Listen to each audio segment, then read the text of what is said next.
There's honey in the honeycomb. There's sugar in the cane. There's oysters in a real oyster stew, and bubbles in sweet champagne. It's ticklish business any way you look at it. Come on, we'll stick together.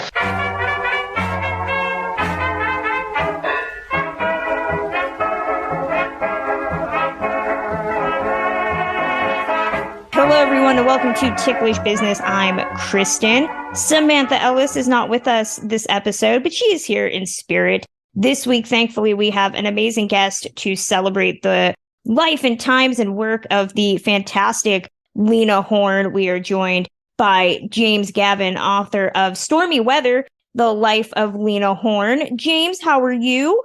I am delighted to be with you talking about someone who has made an enormous impact on my life.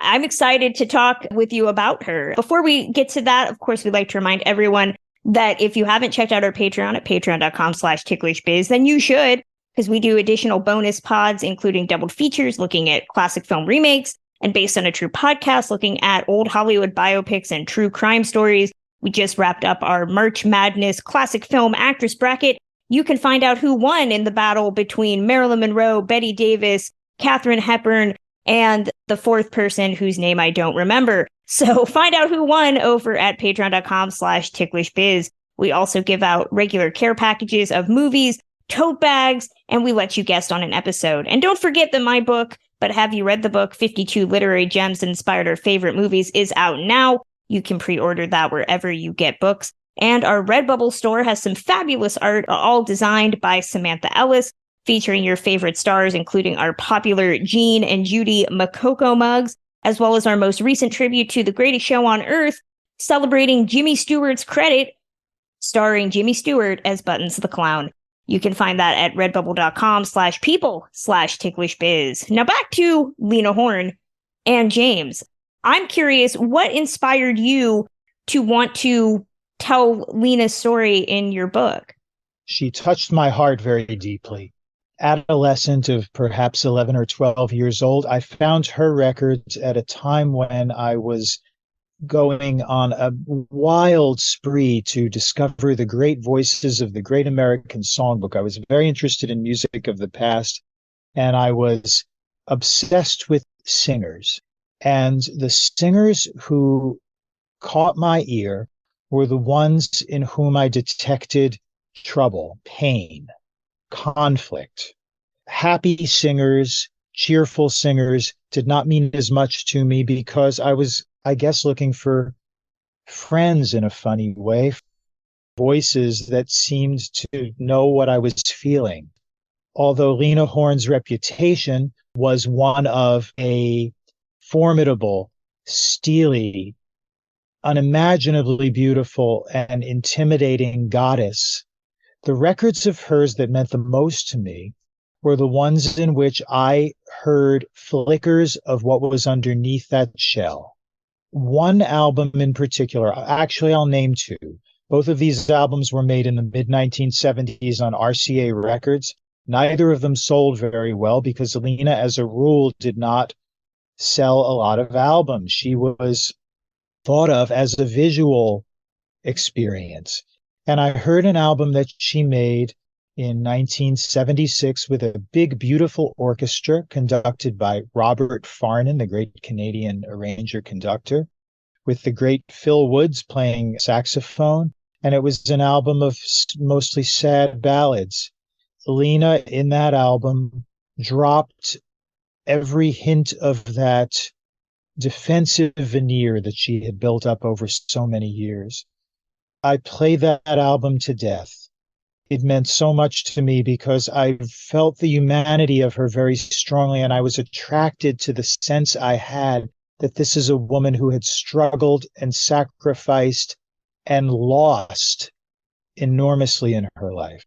But the year before that, she had made another album on RCA with the great Michel Legrand. I keep saying the great because Lena Horne worked with magnificent musicians and arrangers in her life. And Michel Legrand made an album with her that was more of a jazz funk album that had a lot of anger and a lot of ferocity in it, as well as a lot of pain.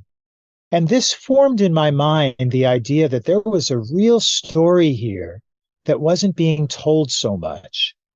Years passed. The year was 1993. She had been out of the public eye for a few years, and now she was back because she had agreed to record an album that was a tribute to her great soulmate, Billy Strayhorn, who had been Duke Ellington's alter ego, the great composer and arranger. Anita performed in the second half of a concert at the JVC Jazz Festival. She was about 76, and we all wondered what kind of shape Lena would be in. And from the moment she walked out on that stage, it was like a tidal wave. A few months later, the album was about to come out, and I, at that time, was writing a lot of profiles of music figures for the New York Times Arts and Leisure section, and I got the okay to write one on Lena. Lena Horne and I spent around 2 hours together in a New York hotel room.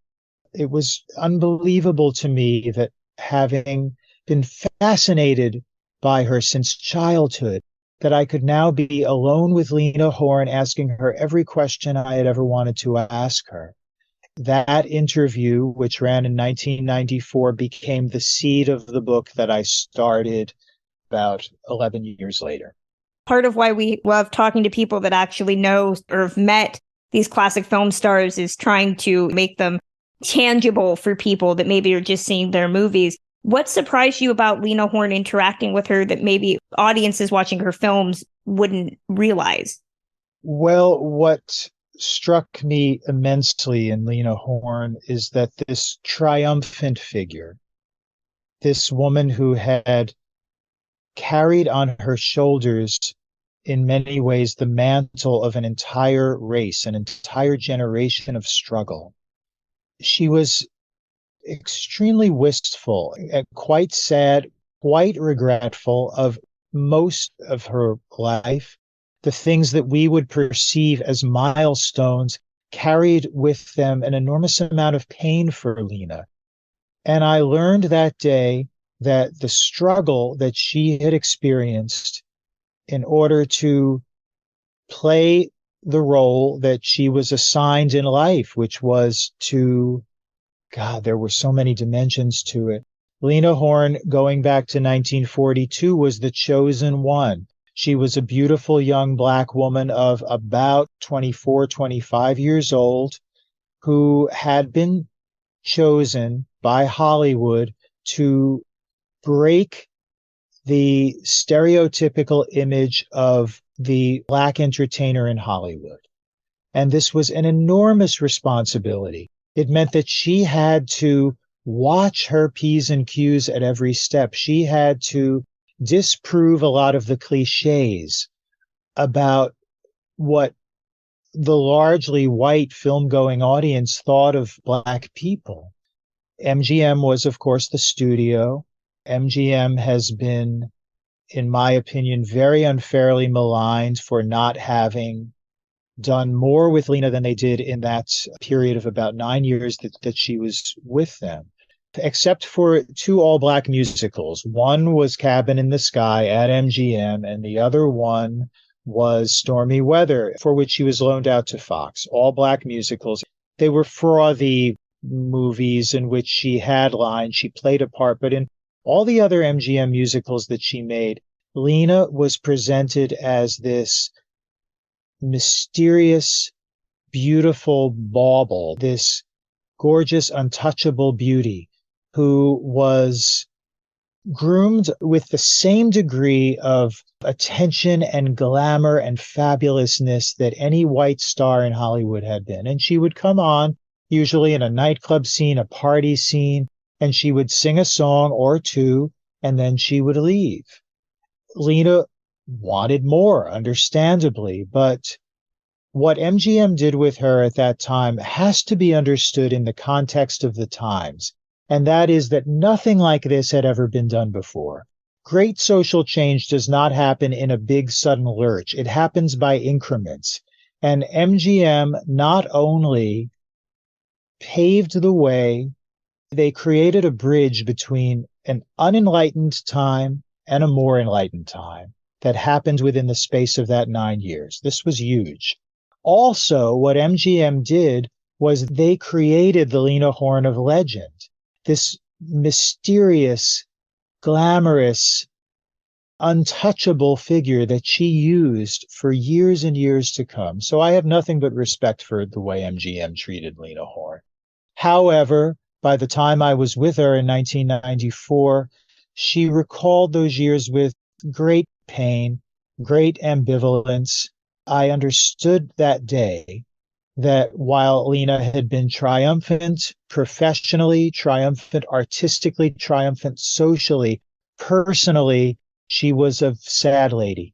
It's interesting to hear that because I know that I've talked to Rita Moreno, who was one of the few Latina actresses, and she has a very similar ambivalence about some of her early films, that the typecasting did give a patina to the films because she was so hampered.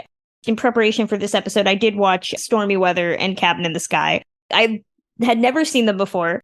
Cabin in the Sky is a very, very sweet movie about life and death, and I'm a big person that likes the weird fantasy movies about death and dying that Hollywood did in the 1940s. Stormy Weather, supposedly very fictional look at Bill Bojangles Robinson's life, and she is there. She's lovely, as she always is. In researching for this episode, I read a quote that she said where she was tired of being typecast, quote, as a Negro who stands against a pillar singing a song. I did that 20 times too often. It was really hard not to look back at those films, and as good as she is in those roles, so many of those performances are things that the studio had to cut or be able to lift out of the film to play those in Southern theaters, which is got to be frustrating if you're a performer, knowing that you're filming scenes that can just easily be clipped out of whatever city you're going to be in.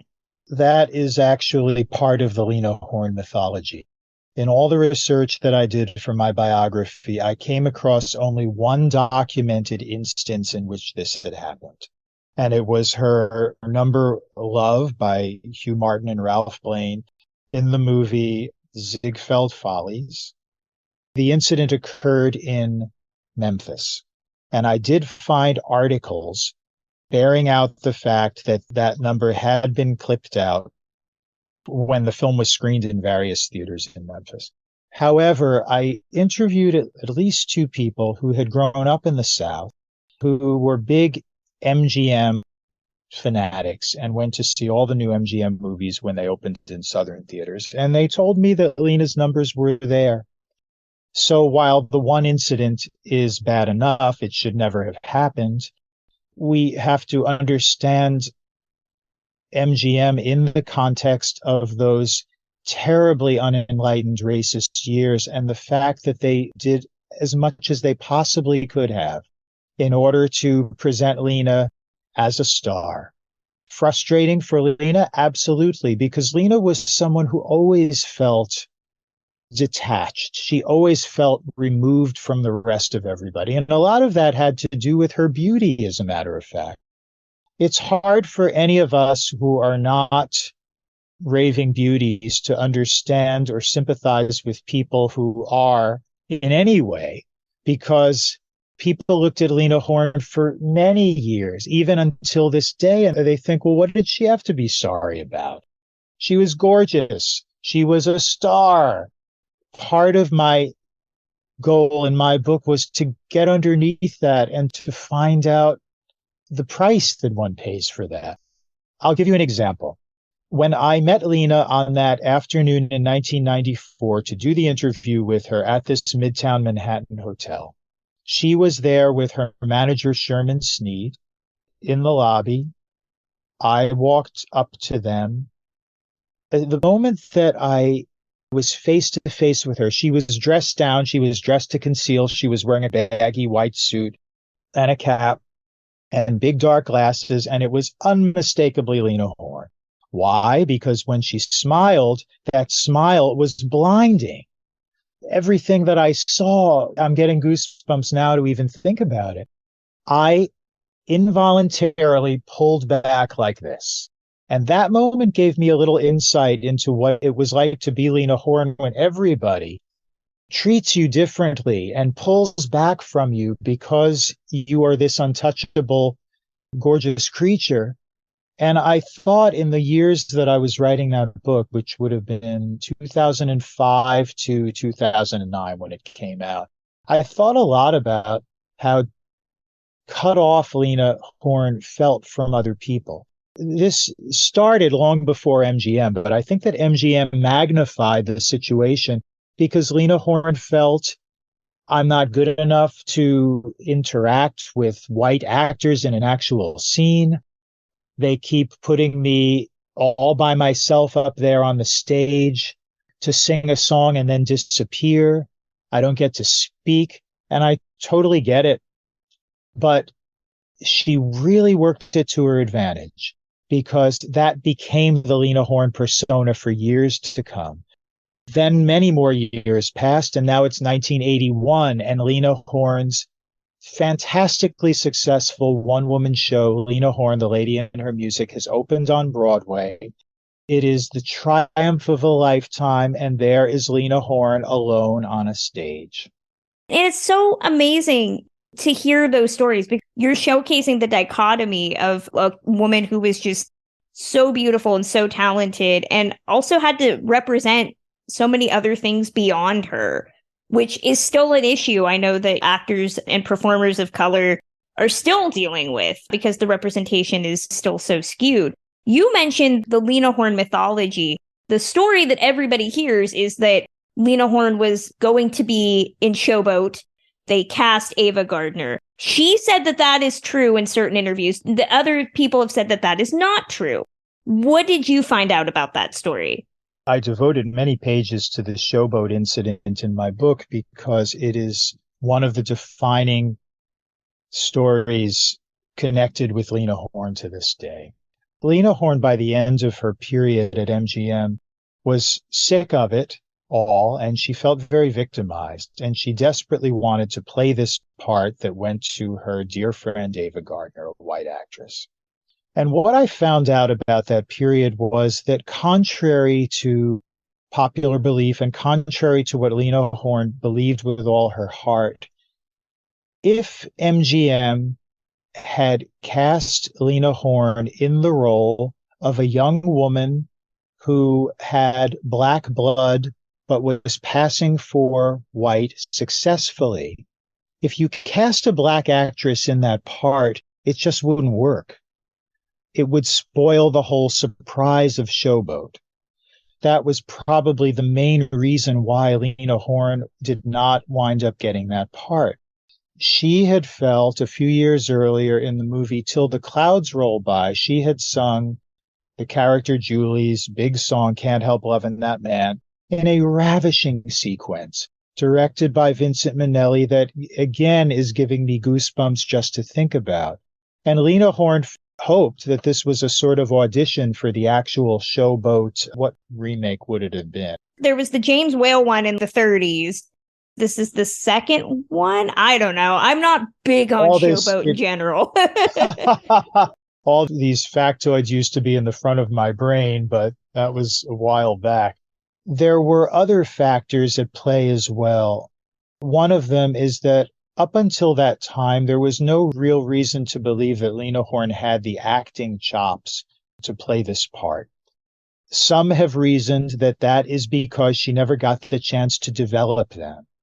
I consider the Lena Horne performances in the MGM period to be Lena Light, L-I-T-E, in comparison with what came later on, because she had not blossomed, and blossomed is far too sweet and gentle an image to describe the transformation that took place in Lena Horne in the 1950s that I think was largely wrought by extreme anger and frustration. A hardness came into her that was one of the defining characteristics of Lena during her Waldorf Astoria period, for example. She was the goddess at the Waldorf Astoria's Empire Room from New Year's Eve of 1956 to, I believe, 1962. She was the one in this very bougie, very white, upscale, Midtown East Side New York hotel. She was not the first Black performer to perform there. There were others before her, but she took over that place. She showed people a whole other Lena Horne than they had seen at MGM, because now Lena was ferocious and she was hard, and there was a definite sense of, don't get any closer. This is as close as you're going to get. And there was something incredibly glamorous and seductive about that Lena Horne. But turning back the clock to 1949, 50, 51, when the Showboat project was underway, I don't think that they felt that, A, that it would make dramatic sense to cast her in that part, and B, that she wasn't up to the acting demands of the part. It broke her heart, and it was, for Lena Horne, the last straw. She wanted out. Now, and it's wonderful to talk about the MGM period of Lena with you, because it was a very important phase in Hollywood. For all the credit that Lena Horne has gotten for what she represented in those years, the fact that she appeared on camera getting the full-out glamour treatment, that she was superb in what she did, and that she was showing Black America something that they had never dreamed possible. And she was showing white America a Black performer like they had never seen before. And all of that was huge.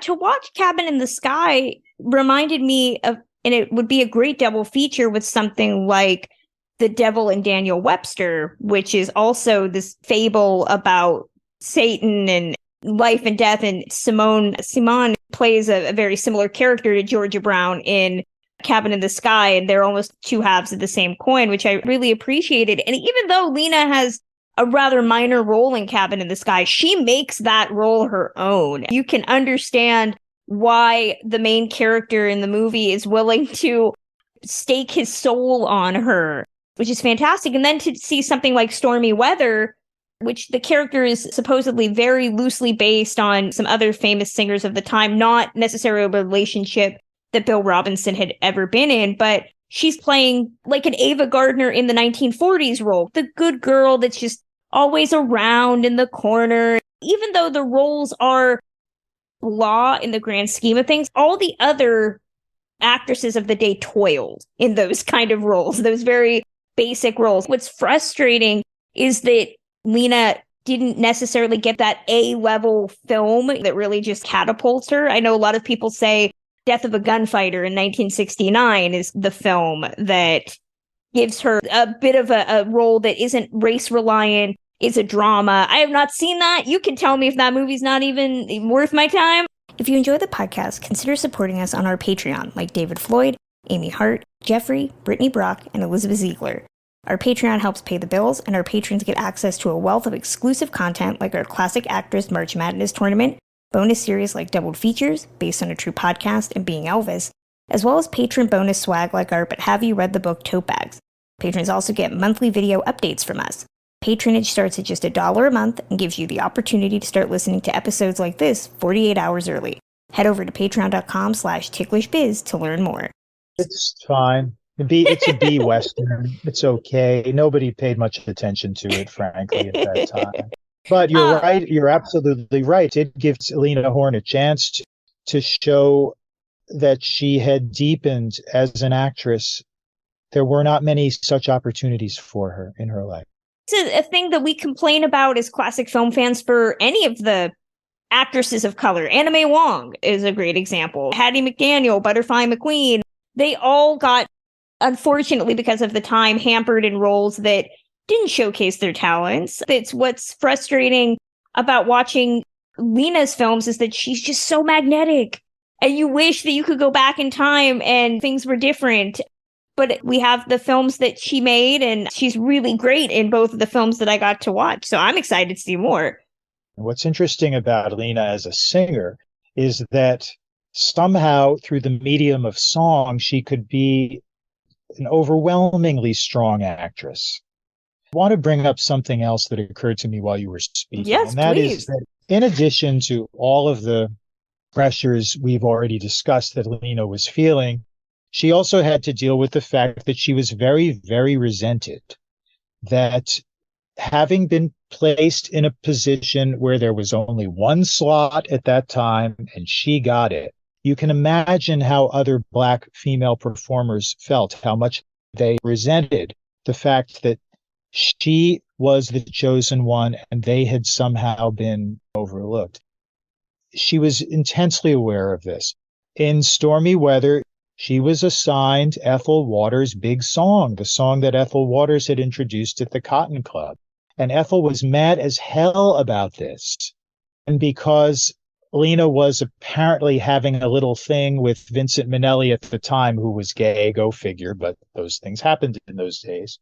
That gave Hollywood insiders who were inclined to be critical of Lena added ammo against her. And Ethel certainly was in that category. Ethel Waters opened the door that Lena Horne walked through. Ethel Waters was hugely important and very ill-served by history because Ethel Waters is a figure of monumental importance. She was on the downslide when Lena Horne was emerging, and so she was naturally very, very resentful of what was happening to Lena and the treatment that Lena was getting. There was a lot of resentment between them on Ethel's side, not so much on Lena's side during the making of Cabin in the Sky, because Lena was being treated as this special, beautiful creature, the hot, fine young thing. Ethel was pissed, understandably. As we discuss all of this, it underlines how hard it was in those days to be these people. All the things that we cannot begin to imagine that were day-to-day struggles for them to get to that position that these people got was simply incredible. I'm going to make one more sidetrack because it might be pertinent here. I was fortunate when I was researching my book that lots and lots of the people who had known Lena in the very early days were still around.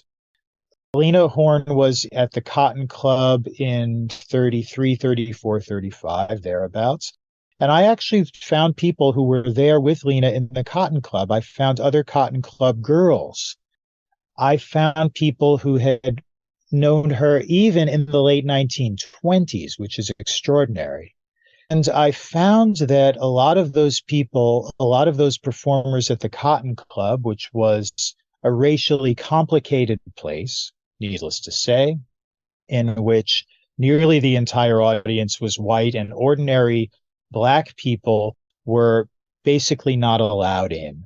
There was a friends and family table where friends and family and also big Black celebrities would be allowed. But otherwise, it was all Black on the stage and almost all white in the audience. And I found that a lot of the performers that I met who had been on that stage were more than anything else grateful for the chance. Lena Horne was not so grateful because Lena was hip to what was going on in that place, which was unusual then. These Black performers just considered themselves lucky to be on a stage singing and dancing, and the rest of the stuff that they had to deal with, they dealt with. This was one of the things that struck me about Lena, the fact that Lena was on to the game. She resented it terribly, but Lena was also very, very ambitious. And Lena took all the steps that it took to get where she got. It's amazing to hear you talk about the dichotomy and the resentment with her and Ethel Waters, because the movie fosters that as well. Georgia Brown, the Lena character, is the hot young girl who shows up in crop tops, is beautiful looking at herself in the mirror, and poor Ethel Waters plays a woman named Petunia, who is this example of the good wife. She's very pious. She's always praying, which is why the ending of the movie is so fun, because you get to see Ethel Waters let loose and dress up. And there's a joke about her singing the song torch song style. The sad fact is that women, regardless of race, were so often pitted against each other at that time. to keep them in line in a lot of ways. Betty and Joan is the great example. We love to see women feud. Watching both of them, I don't think most people remember Cabin in the Sky for, no offense, Eddie Rochester Anderson's great. But I don't believe anybody's watching this movie and comes away with the guys are really, the Rex Ingram as Lucifer Jr. is really, really good. It's the women. You're watching this movie and you're just dazzled by the both of them. Ethel is divine in that movie, divine. She's so good. She was on the descent at that point, although she still had a couple of enormous milestones ahead of her. In general, Ethel's heyday would have been from the late 20s through the late 30s. Those were her really hot years. Bobby Short said to me, God, I miss that man. I wish he were still here. But Bobby Short said to me when I interviewed him, and he'd known them both, he said that Ethel Waters lived through things that Lena Horne never imagined. That's easy to understand because Ethel came, I forget what year Ethel was born, but certainly Ethel appeared on the scene. Ethel was famous a decade before Lena was. That 10 years prior, now Lena, at a very young age, had been plucked out of the relative comfort of this Black bourgeoisie upbringing in Brooklyn at that time as a member of a rather distinguished family.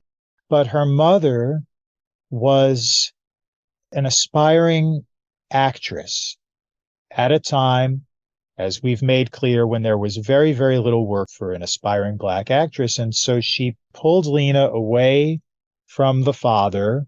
They went down south into the heart of the Deep South, while her mother found work in what were known as tent shows at that time, which were these all-Black outdoor shows. Lena, as a result, had to deal with things that no child should ever have had to see, being in the Deep South in the 1920s.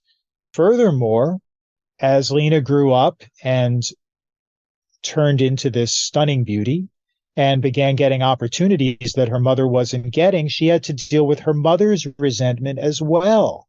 So Lena was getting it from every angle. We know many a show mother in old Hollywood history.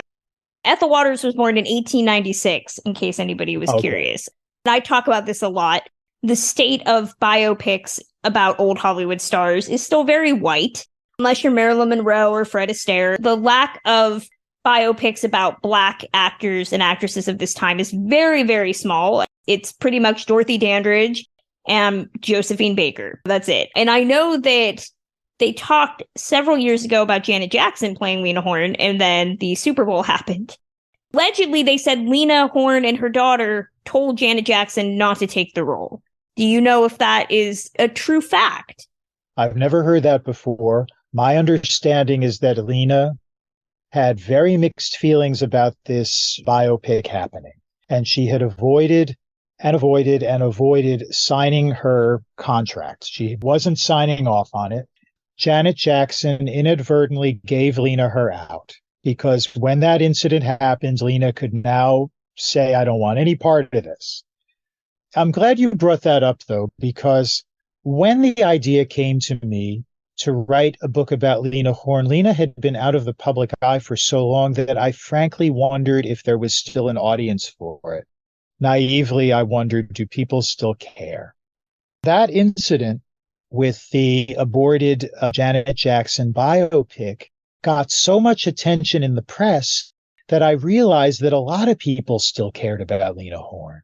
And that was what gave me the half of the impetus that I had to write that book. And I'll tell you what the other half was. The man to whom I dedicated my book was Gene Davis. Dear friend of mine, Gene Davis was a producer of Black and Black-themed documentaries and television shows. And when I met Gene, he had done hour-long documentaries on Shirley Horne and Abby Lincoln that really caught my eye. Gene was a marvelous, supportive man to me, and I confided in him. I had written one biography at that time, but I was afraid as a white author that I didn't have the chops to write this book. A, B, that I would not be taken seriously by the people that I needed to talk to. And Gene was the one who told me to do it. God bless him for that. I wish he were still here too. Without him, I'm not sure I would have done it. To go off of that, do you want a Lena Horne biopic? Do you think that the world is ready to see that story of her life? I have wanted it desperately since my book was published. And I've had a couple of near misses. The first of which I'll tell you about is there was actually interest on Halle Berry's part, not to play Lena Horne, but to, the memory is a little fuzzy, but as I recall, it didn't go anywhere, but to direct this. And right around that time, Oprah Winfrey announced that she was going to do a film with Alicia Keys playing Lena Horne, which of course never happened. But as you know, these announcements are made in Variety, in the Hollywood Reporter all the time, and the vast number of those projects never happen. So it's a way of putting your thumbprints on the project so that other people back off. That was the end of that little dream. And then since then, 2 or 3 other people have approached me about doing it, and it just has never happened. To answer your question, I would love to see this story happen because I want Lena's legacy to be perpetuated, and I want more people who weren't around when Lena Horne was happening. I want them to know about this woman. But what I do not want is the mythologized and somewhat cliche version of the Lena Horne story to go down in a film, because the truth is much more nuanced than that. I don't want to see Lena Horne used as a convenient indication, a convenient example of what racism in her day was, because the truth is never, pardon the expression, so black and white. There are always shadings and degrees of nuance that have to be accepted. I did my very best to clear all of that stuff up in my book. I am not sure that it made any difference. Some, a little bit. The people who read my book learned more about the real story, I feel, than the press release version of the Lena Horne story. The truth is always much more interesting than the myth, in my opinion. I long to see it happen in my lifetime the right way. I am right there with you. I would just love to be able to have more biopics so that I'm not constantly talking about the same 3 white film stars. Not that I don't love your Marilyn Monroes and your Judy Garlands, but I would love some variety. Is there an actor today that you think could play Lena?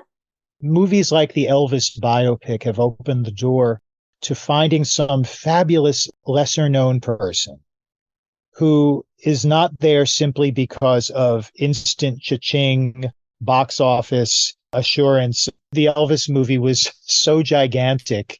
It made so much money the world over, and it made a star out of that guy who wasn't so famous before then and is now, I suppose. That's a whole other discussion we could be having because Hollywood doesn't create stars the way it used to anymore.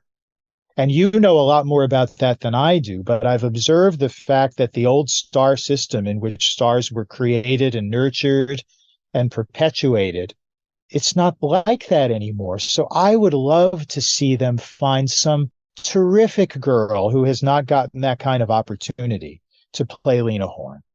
But I want to ask you a question now. Of course. And I completely agree with you about the dearth of Black biopics. Who would you like to see depicted in a biopic that has been up until now passed over?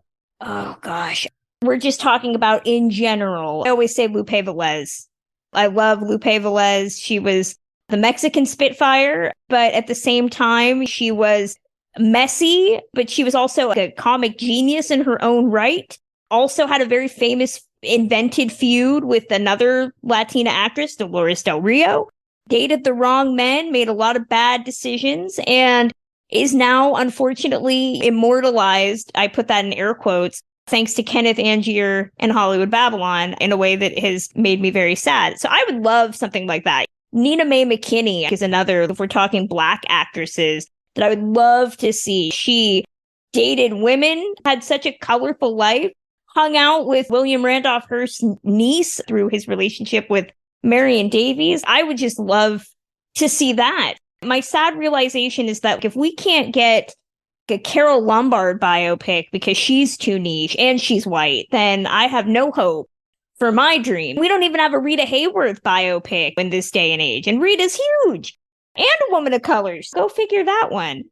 Someone said to me recently, because I've been down this road of film options a number of times. I've written 4 biographies, and I've had a few dip my toe into that murky swamp. No film has yet resulted. Dear friend of mine, Stevie Phillips, who was a big Hollywood agent in the 1970s and 80s. She said Hollywood, it's not a town of production, it's a town of development. And the vast majority of these projects just never happen. What a shame. And it's a shame that Lena Horne gotten lumped into that because as you well know, it is an epic American story. Every phase of it has importance. Every phase of it could be a movie. And Lena Horne, to me, she's just the world in so many ways. That's why I consider myself immensely privileged to have been the guy to tell that story in a book in the depth that I did, because I too felt that in telling that story, I had a huge responsibility to get to the truth of Lena Horne and the importance of Lena Horne, which I consider to be gigantic. The fact that you are having this conversation with me now reinforces that feeling in me, because you really know your stuff. I'm delighted to be talking about Lena in this depth. Thank you. We try. It was great for me to get to watch her work in a way that was actually focused on her. And I'm excited to see more. If somebody outside of reading your wonderful book, which they should all do, if they want to see a great example of her talent, what do you recommend they watch? Great question. There are fantastic television performances of Lena Horne. I will recommend a couple. On The Muppet Show, Lena sang I Got a Name with the Muppets. It's an abridged version of the song, unfortunately, but you see Lena in this setting surrounded by Muppets, and it's supposed to be light and hearted and goofy, I suppose, but Lena takes that song so seriously, and at a certain point she clutches the hand of one of the Muppets because she means it so much.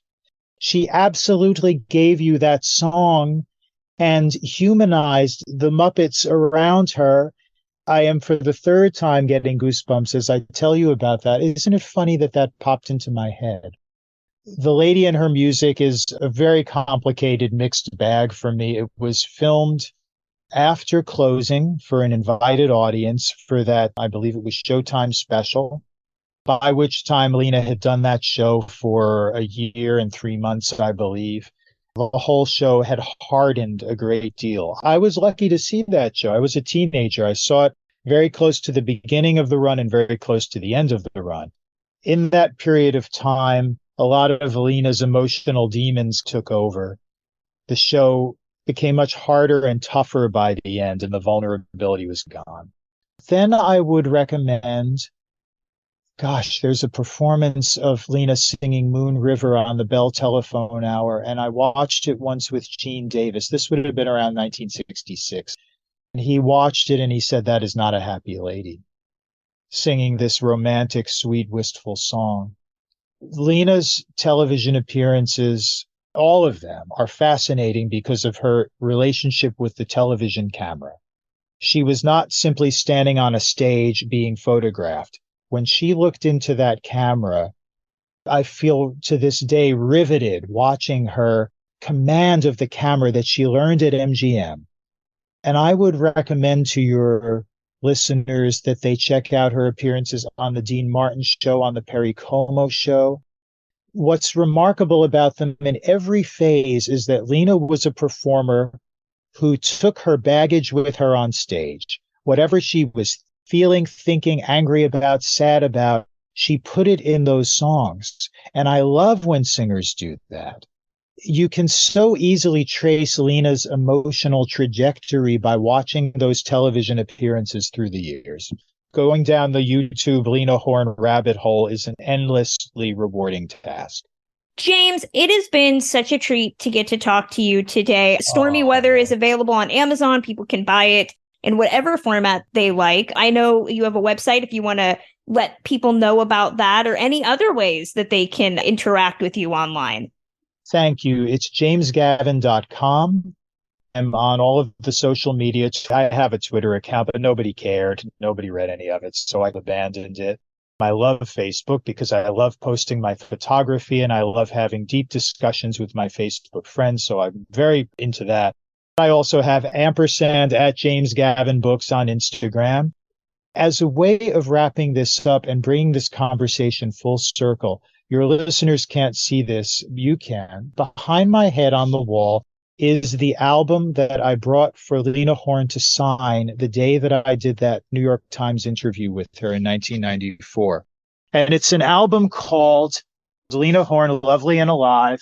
I want to read you the inscription on the album. It says, "To Jim, now you know Bill's friend." And Bill was Billy Strayhorn.